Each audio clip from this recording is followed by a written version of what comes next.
I'm Rachel Hernandez, real estate investor turned mobile home investor and best-selling author. I make a living investing in mobile homes for cash flow for long-term passive income. After many mistakes and lessons learned, I've been able to create the kind of life where I can do the types of things I want to do, not have to do. I created the Adventures in Mobile Homes podcast to share with you what I've learned so you can spend more time with family, friends, and do things you love. Mobile home investing can help you get there. If you want to hear real stories with practical and actionable advice you can use from someone who's been in the trenches and who's still investing today to create the type of life you love, then you're in the right place. Let's get started. Well, hey there, and welcome to the Adventures in Mobile Homes podcast. I'm your host, Rachel Hernandez, aka Mobile Home Girl of AdventuresinMobileHomes.com. Thank you so much for joining me here on the 13th episode of the podcast.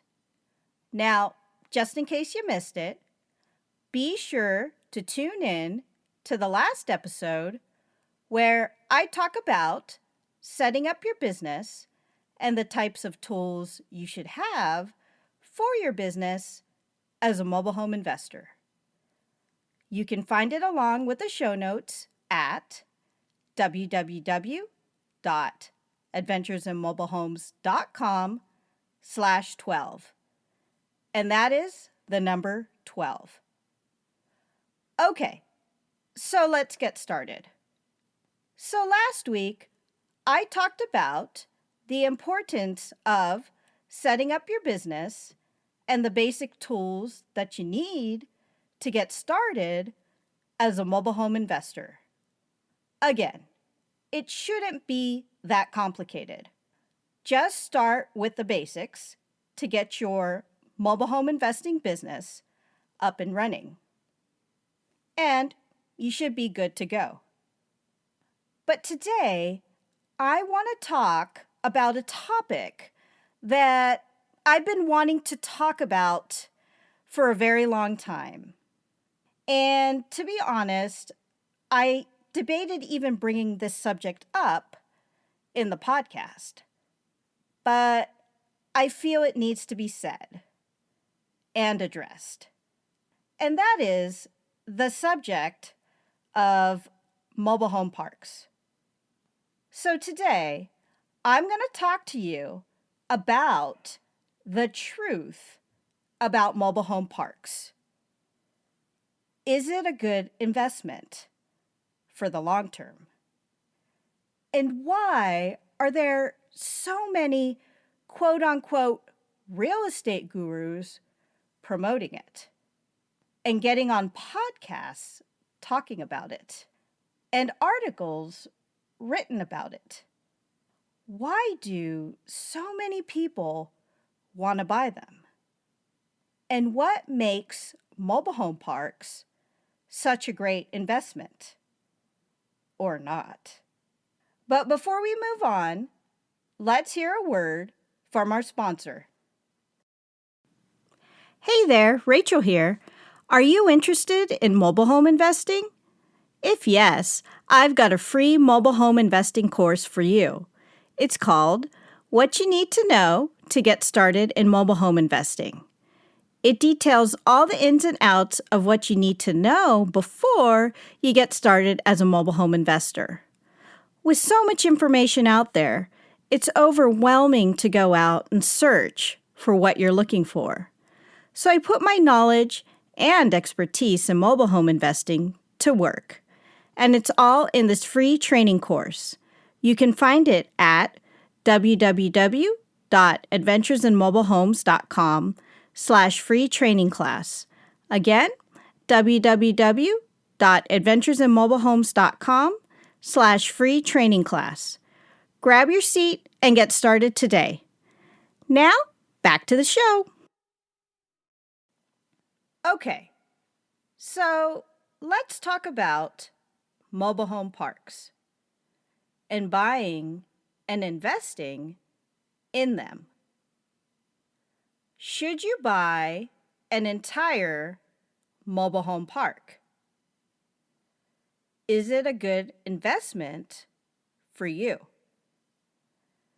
Now, this is a topic I've talked about extensively on my blog at adventuresinmobilehomes.com over the years.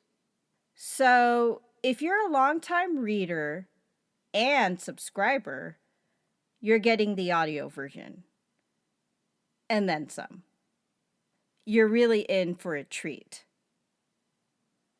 So, I will begin with a disclaimer, and I'll tell you that I do not own a mobile home park, nor do I know if I want to own one in the future.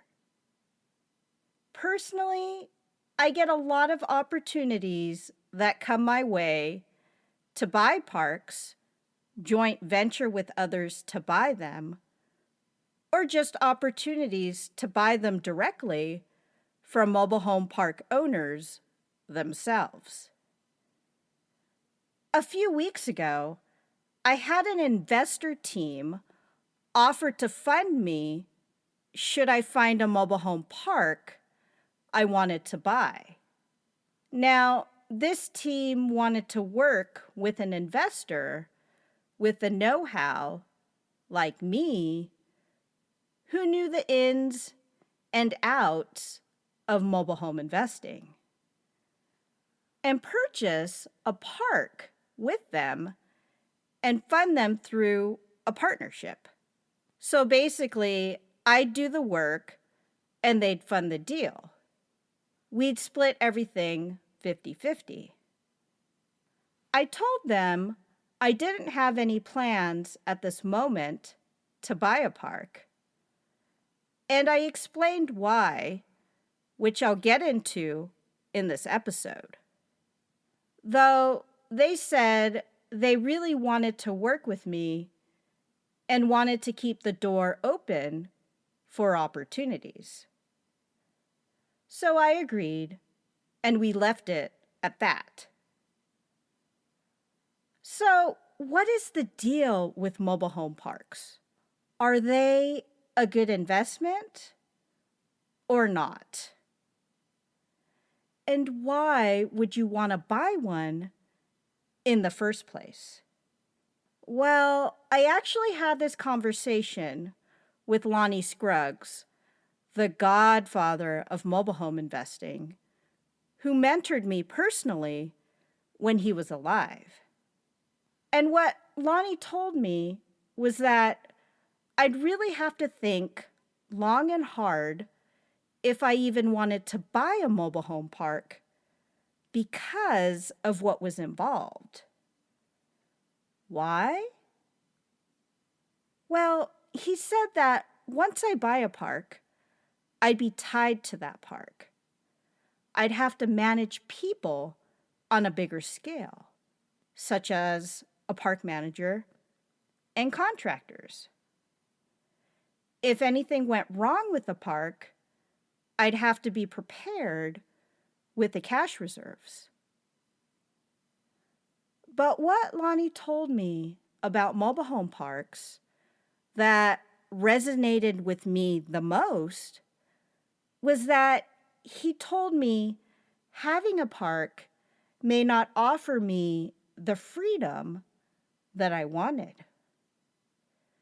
He went on to say that he enjoyed buying mobile homes in the parks and offering to finance them to others and then going on to buy lots because he was working with homeowners.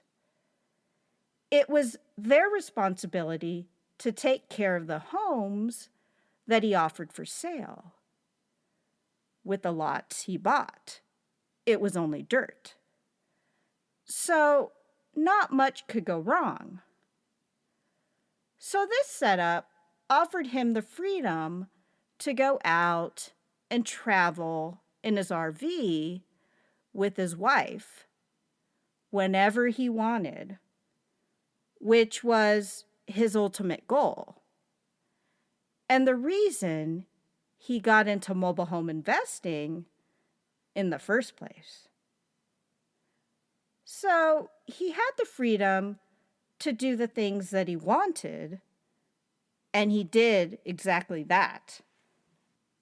But with parks, Lonnie told me it was a different animal. There was more involved and more people to manage. Plus, there was the liability issue. If something happened to anybody or an incident happened at the park, I'd be responsible as a park owner, which would create more headaches and more stress. And he told me I'd really have to think about that if I wanted to get into mobile home parks and buy them. So let's talk about mobile home parks and my experience with other investors who have bought them. And let's get to the truth about buying mobile home parks so that you know what exactly is involved. Well, first things first, I'm going to dispel some of the myths about buying mobile home parks. If you think you're going to buy a park for the cash flow and live off of it, I'm going to tell you right now, I've never met or talked with a park owner who's actually been able to live off of the cash flow from a mobile home park.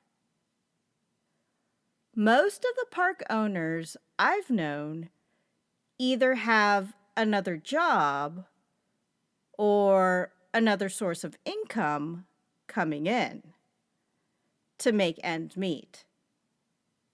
The majority of investors that I've talked to who've owned mobile home parks, they eventually sold their parks. And here's why. Many of them told me that mobile home parks are too management intensive.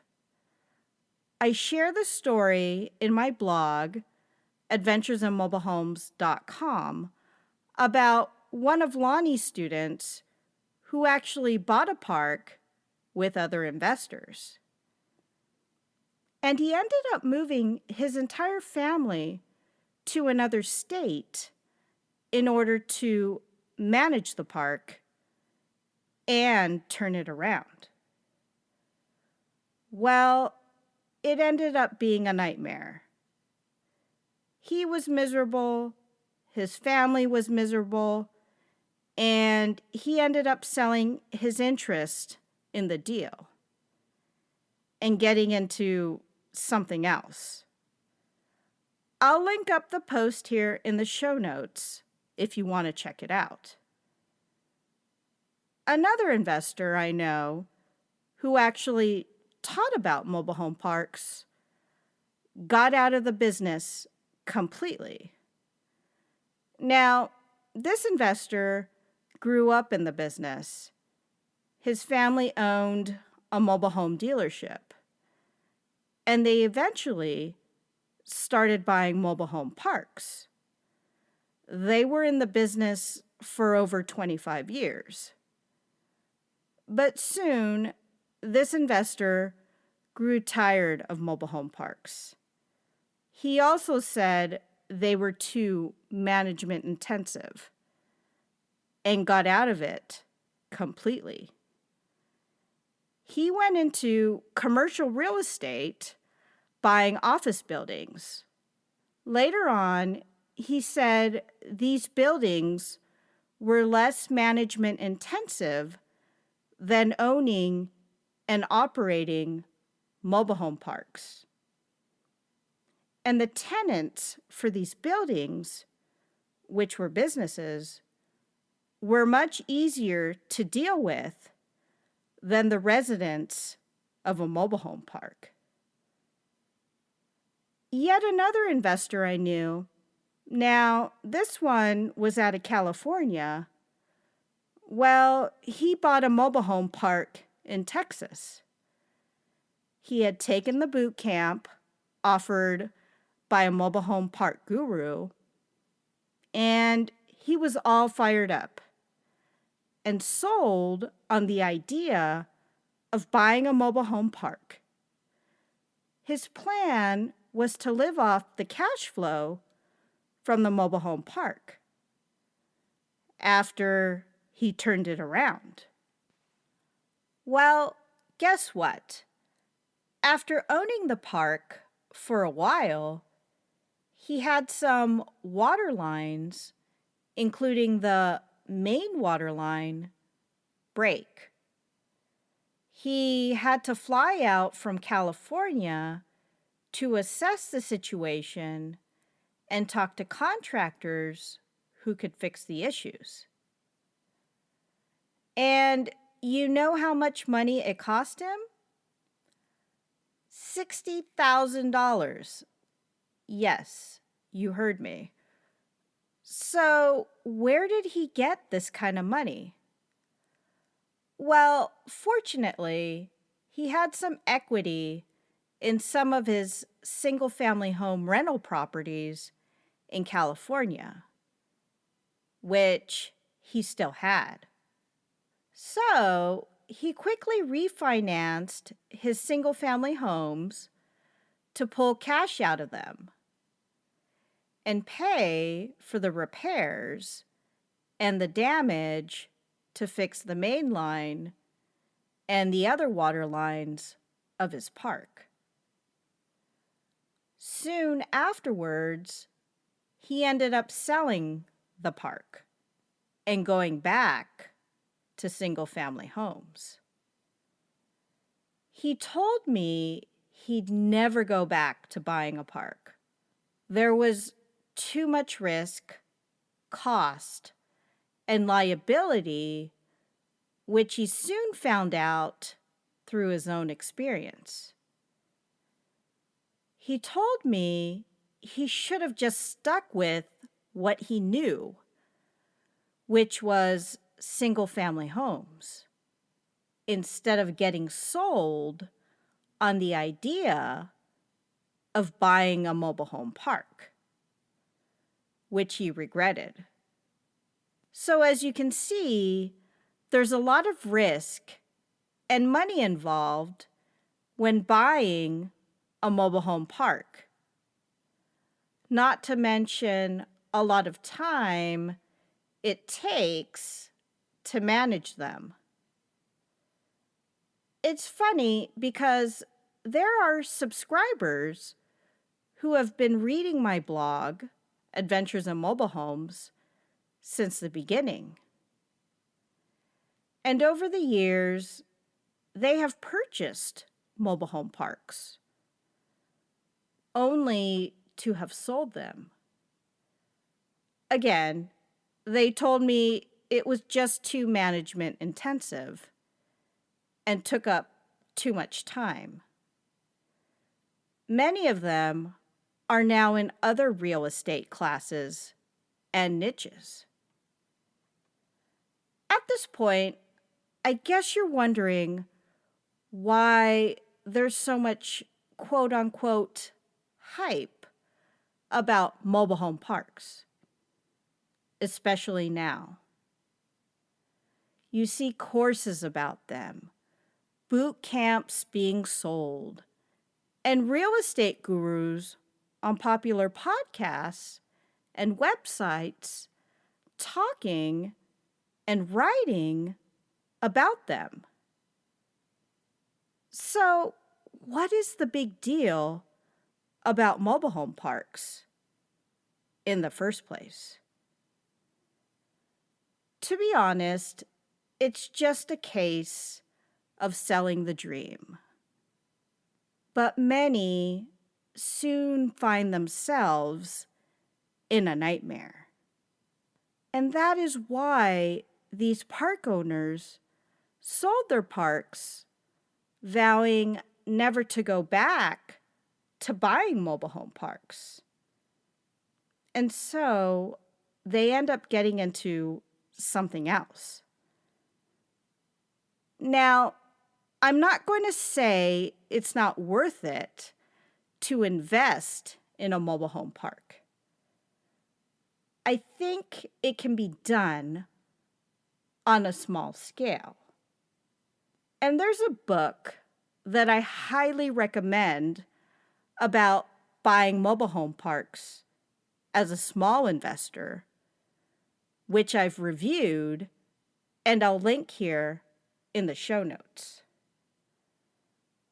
But overall, I think buying mobile home parks involves a good deal of money, time, and experience to be successful.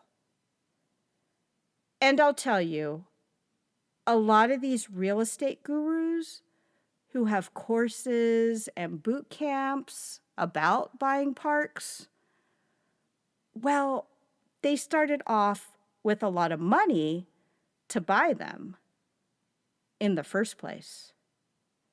I'm talking about millions of dollars. So they're not on equal ground and in the same situation as everyone else. Most people simply don't have that kind of money. And if that's what it takes to be successful as a mobile home park investor, then it's really not going to happen for most people. I know one park investor who was actually selling the boot camps and the courses. He was also a California investor. But guess what? He had a lot of money. He bought a park in Texas thinking it would make a certain amount of income based on the number of spaces he thought he could fill the park with. Well, guess what?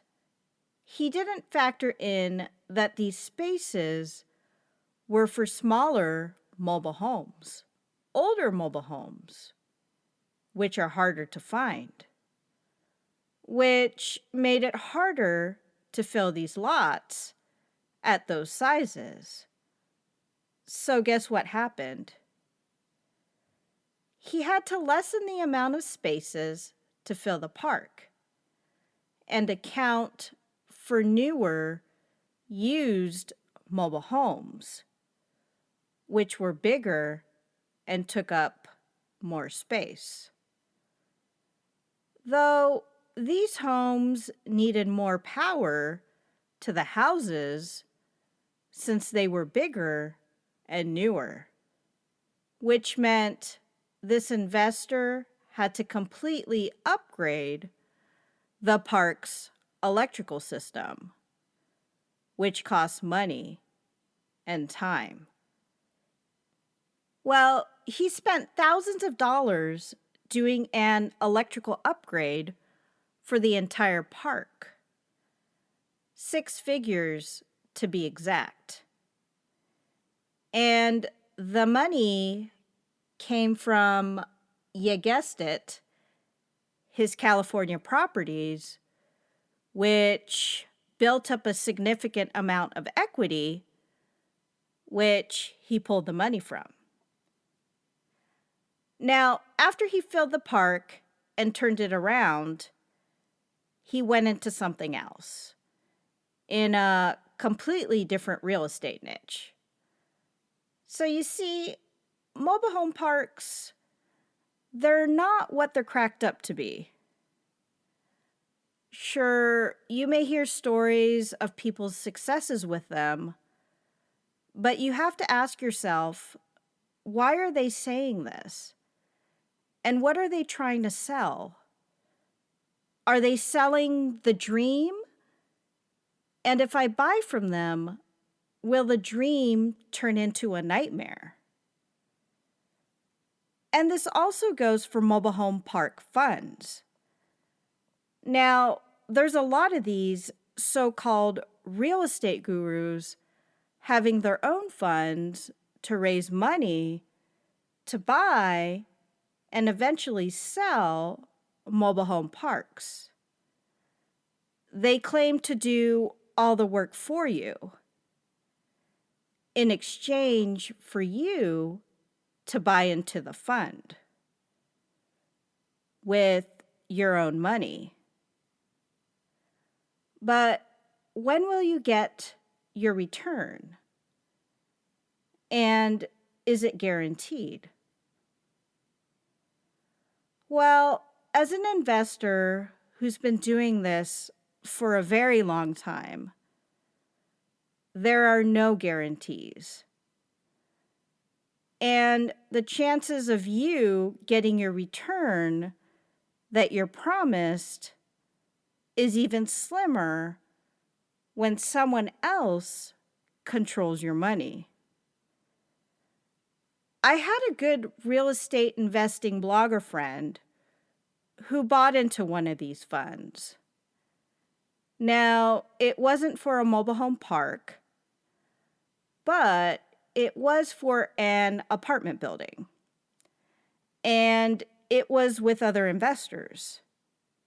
He was basically promised a return on his money in 3 years. But that ended up being longer.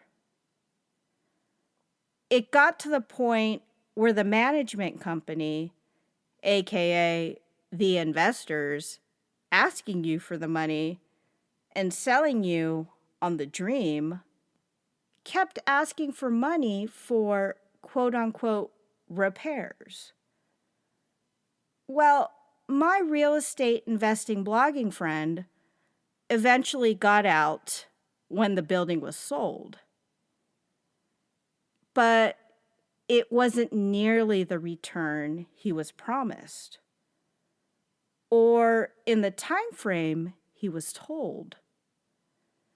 He went back into lending money to small investors as a hard money lender, and he vowed never to get into a fund like that again. So you see, these are just a few things to think about if you're thinking about buying a mobile home park or buying a course, wanting to attend a boot camp, or even wanting to put money into a fund to buy mobile home parks. So there you have it. My take on the truth about mobile home parks. Before you make up your mind whether or not to buy a park, I'd seriously sit down and think about why you want to do it in the first place. Is it because of the dream? What others are saying? And the people who are saying these things, do they have a motive? What's in it for them? Again, I'm not saying buying mobile home parks doesn't work. I believe it can be done on a small scale, which is why I mentioned the book I recommend on the subject if you're thinking of buying a park yourself. Though, just be aware of the hype out there, especially now, about buying mobile home parks. People are selling something, and it may not be in your best interest. If you're interested in reading more, I'll include an article in the show notes you may want to read that I wrote on the subject. titled, What Real Estate Gurus Don't Tell You About Mobile Home Park Investing. And you can make your own decision. And that's all I'm going to say about that. Again, just be aware of what people are saying and why they're saying the things they say when doing research on buying mobile home parks as an investment. So what did you think? Did this episode help you as a mobile home investor? I hope so. For more information on this episode, check out the show notes where I link up some of the resources mentioned here. You can find it at www.adventuresinmobilehomes.com/13. And that is the number 13. Again, www.adventuresinmobilehomes.com/13. And if you enjoyed this episode, please be sure to share it with family and friends. And be sure to subscribe. If you have some time, I'd love to hear your feedback through a short Apple Podcast review. Until next time, this is Rachel Hernandez, aka Mobile Home Girl of the Adventures in Mobile Homes podcast, signing off. Thanks for tuning in.